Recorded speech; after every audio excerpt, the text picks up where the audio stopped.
किसी शायर ने कहा है, मुद्दतें गईं गालिब मर गया, मगर याद बहुत आता है उसका हर एक बात पे यूं कहना कि ये होता तो क्या होता। दोस्तों, आज हम आपको लेकर आए हैं मिर्ज़ा गालिब की हवेली पर। जैसे हम गालिब की हवेली को एक्सप्लोर करेंगे, गालिब से जुड़े कुछ किस्से बताएंगे।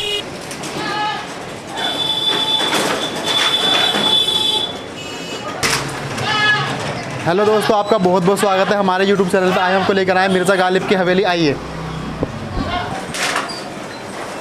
मिर्ज़ा गालिब की हवेली पुरानी दिल्ली के चांदनी चौक के बल्ली महारान में गली कासिम जान में स्थित है। आइए आपको दिखाते हैं।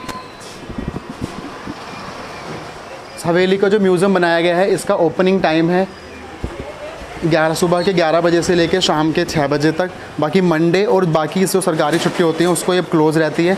आइए आपको अंदर लेके चलते हैं।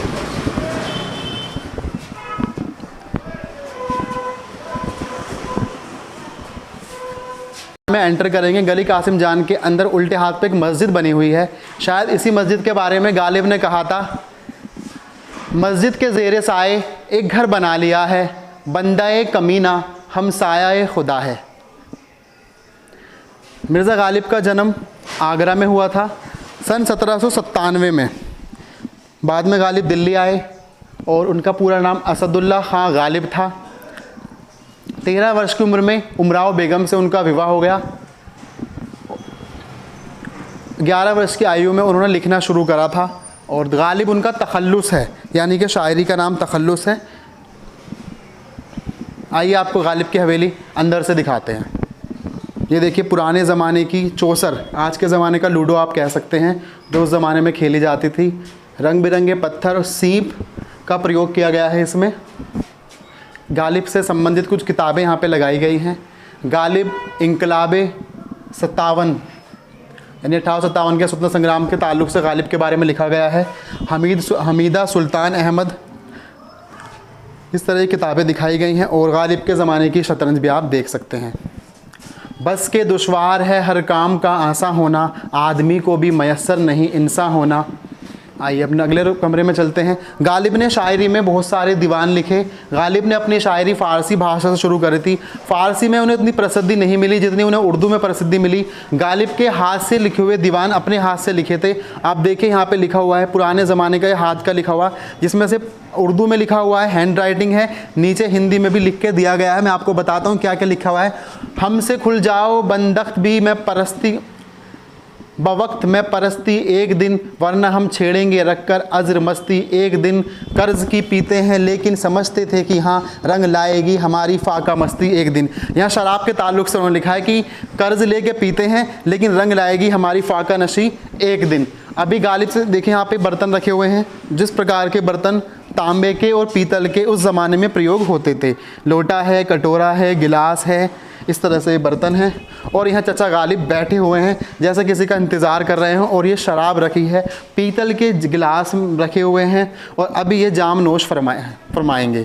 एक और दीवान रखा हुआ है मिर्ज़ा गालिब का, और इसमें आपको पढ़ के बताता हूँ क्या लिखा हुआ है। ये ना थी हमारी किस्मत की विसाले यार होता, अगर और जीते रहते यही इंतज़ार होता। तेरे वादे पे जिए तो ये जाना झूठा जाना, कि खुशी से मर न जाते गर एतबार होता।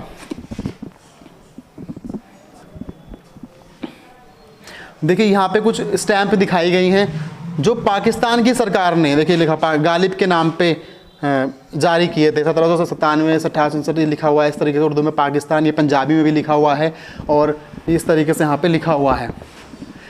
मंत्री का गालिब को प्रशंसा पत्र भी मिसेस गांधी जी ने लिखा, ये दिखाया गया है। हज़ारों ख्वाहिश ऐसी हर ख्वाहिश पे दम निकले, बहुत निकले अरमान लेकिन फिर भी कम निकले। आप गालिब की हवेली में जब एंट्री करेंगे ना, तो आपको एक मेन गेट दिखाई देगा, लेकिन ये 2 पार्ट में डिवाइड है। इसमें कुछ लोग रहते हैं, ये वाला म्यूज़ियम के लिए बनाया गया है। ये वाला म्यूज़ियम है गालिब, और ये सामने वाला जो आप देख रहे हैं ये गालिब का म्यूज़ियम है। यहाँ कुछ लोग रहा करते हैं। तो मैं आपको बताऊँ, 1857 के स्वतंत्रता संग्राम के बाद गालिब साहब का कोई परिवार में बच्चे थे, 7 बच्चे हुए, सातों का इंतकाल हो गया, तो उनका वंश तो कुछ बचा नहीं। बाद में इस हवेली में दूसरे लोग रहने लगे और दूसरे लोगों द्वारा ऑक्यूपाई भी कर ली गई। बहुत बाद में सरकार ने इसके कुछ हिस्से को खाली कराया और म्यूज़ियम में तब्दील किया गया है। आप देख भी सकते हैं हीटर का कारखाना 1995 में यहाँ गालिब की हवेली में चल रहा था। तो ये इस तरीके से, लेकिन बाद में से और सरकार ने ले लिया और म्यूज़ियम बनाया है, आप देख सकते हैं। और यहाँ चचा गालिब की स्टेचू बनी हुई है। चचा गालिब को आदाब करते हैं हम, चचा गालिब आदाब। और यहाँ पे गालिब के जीवन के बारे में उन्होंने लिख के लगाया है। मिर्ज़ा असदुल्ला खां गालिब का जन्म 27 दिसंबर 1797 को काले महल हवेली पीपल मंडी बाज़ार आगरा में हुआ था। तो गालिब साहब आगरा में पैदा हुए, लेकिन ज़िंदगी के आखिरी 9 वर्ष इसी हवेली में बिताए थे। उस ज़माने के कपड़े, ये उमराव बेगम उनकी पत्नी हैं, उनके बारे में यहाँ पे लिखा हुआ है। यहाँ भी गालिब के दीवान रखे हुए हैं। और ये उस ज़माने के आप देख सकते हैं, ये महिलाओं के कपड़े हैं। और ये शायद गालिब की अचकन है। और उसमें अगर लेफ़्ट हैंड पे देखोगे गालिब की अचकन लग रही है और ऊपर से ये कैप भी रखी हुई है। तो ये पुरुष का लिबास है उस ज़माने का, और ये महिलाओं का लिबास है। इस पर ये सितारे टाइप में लगे हुए हैं, आप देख सकते हैं। काफ़ी अच्छे से मेंटेन किया गया है। हवेली की छत को देखिए, पहले ज़माने में ईंटों का ही लैंटर होता था, लखोरी ईंटों का प्रयोग किया गया है। और इसे खूबसूरती के लिए लाइटें लगा दी गई हैं और ये लैंप लगा दिए गए हैं, जिससे काफ़ी अच्छा म्यूज़ियम लग रहा है। गालिब की पत्नी उमराव बेगम नवाब लोहारू इलाही बख्श मारूफ की पुत्री थी। बल्ली मारायण में एक हवेली में उनका निवास था। यह हवेली अब अरबिया गर्ल्स स्कूल के नाम से गली कासिम जान में है। जिस समय गालिब उनका विवाह मिर्ज़ा गालिब से हुआ, वह लगभग 12 वर्ष की थी और गालिब लगभग 13 वर्ष के थे। उमराव बेगम एक पतिव्रता, निष्ठावान, वफादार पत्नी थी। वह गालिब का पूर्ण रूप से ध्यान रखती थी। गालिब को उनसे शिकायत रहती थी कि वह उनकी शायरी को नहीं समझ पाती, ना ही प्रशंसा कर पाती थी। उमराव बेगम के 7 बच्चे हुए, मगर दुर्भाग्य से उनमें से एक भी जीवित ना रहा। हालांकि उमराव बेगम को मिर्ज़ा गालिब की शायरी पसंद ना थी, मगर वो जब तक जिंदा रहीं अपनी ज़बान पर शिकायत का एक शब्द भी ना लाईं। आइए दूसरे म्यूज़ियम में फिर दोबारा से चलते हैं। गालिब से जुड़े कुछ किस्से आपको बताते हैं।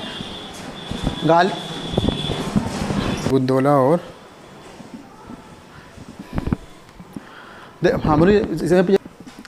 यहाँ पे एक शेर लिखा हुआ है, उग रहा है दरो दीवार पे सब्ज़ा गालिब, हम बयाबां में हैं और घर में बहार आई है। मतलब दरो दीवार पे सब्ज़ा। आप सोचो, अगर आपका घर काफ़ी दिनों तक बंद रहे और बारिश होए तो बारिश से क्या होगा, छत के ऊपर काई जम जाएगी। सब्ज़ा यानी कि ग्रीनरी, एल्गी वगैरह डेवलप हो जाते हैं, तो उसी को यहाँ सब्ज़ा बोला है। उग रहा है दरो दीवार पे सब्ज़ा गालिब, हम बयाबां में हैं। बयाबां माने जंगल। गालिब सफ़र पे निकले हुए जंगल में है और घर में बहार आई है, घर में हरियाली उगाई है। इस तरीके से गालिब ने शेर कहा है। यहाँ गालिब साहब की पिक्चर बनाई गई है, सामने शराब रखी हुई है और शायद ये शराब ही रखी है इसमें, मुझे लग रहा है ऐसा कुछ। और ये हुक्का है, गालिब साहब हुक्का नोश फरमा रहे हैं। कहूँ किस्से में क्या है, शबे गम बुरी बला है, मुझे क्या बुरा था मरना, अगर एक बार होता। मुग़ल बादशाह बहादुर शाह ज़फ़र ने गालिब साहब को अलग अलग इनामों से, खिताबों से उनको नाम दिए। नजीबुद्दौला, नजीबुद्दौला का मतलब स्टार ऑफ द स्टेट, दबीरुल मुल्क, सेक्रेटरी ऑफ स्टेट के खिताब से नवाजा।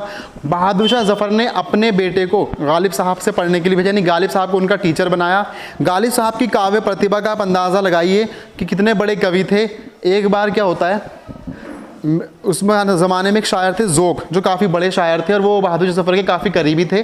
तो ज़ोक साहब जा रहे थे, गालिब अपने दोस्तों के साथ बैठे हुए थे, तो गालिब बोलते हैं उन्हें देखकर, बना है शाह का मुसाहिब फिरे है इतराता। इतना वर्ड बोलते हैं। शाह का मुसाहिब का मतलब है बादशाह का साथी बनना, और इसलिए इतराता फिर रहा है। और ज़ोक साहब पालकी में जा ही रहे थे। पहले ज़माने में जो हाई फाई लोग होते, मंत्री वगैरह या दरबारी बड़े बड़े, वो पालकियों में रहा करते थे। तो ज़ोक साहब ने जाके बहादुर ज़फ़र से शिकायत करी कि मिर्ज़ा गालिब ने मुझे ऐसे ऐसे कहा है।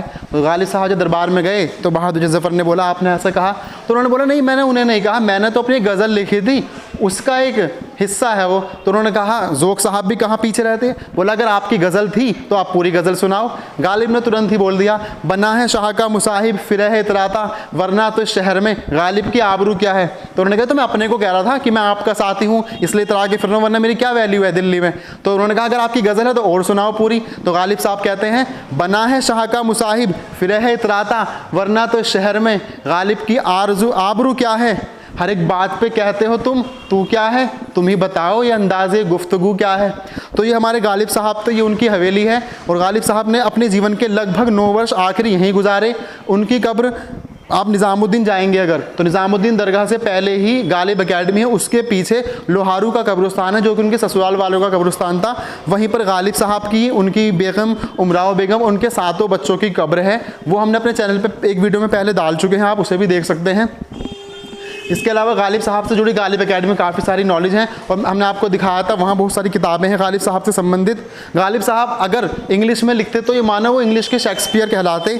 गालिब साहब ने मुगल दरबार में बहादुर जफर का पतन देखा, मुगलों का पतन देखा, अंग्रेज़ों का उत्थान देखा, 1857 का स्वतंत्रता संग्राम देखा और अपने जीवन को उन्होंने बहुत गरीबी में जिया, लेकिन वो बहुत अच्छे शायर रहे। दरबारी तो थे लेकिन बहुत बाद में उन्हें दरबार में स्टेटस मिला था। फिर भी गालिब साहब अपनी एक छाप छोड़ गए हैं जो कभी भी हम भूल नहीं सकते। आपको हमारी जानकारी गालिब साहब के बारे में, मिर्ज़ा गालिब साहब की हवेली कैसी लगी, प्लीज़ हमारे चैनल को लाइक कीजिए, शेयर कीजिए, सब्सक्राइब कीजिए। हमारी वीडियो देखने के लिए आपका बहुत बहुत धन्यवाद।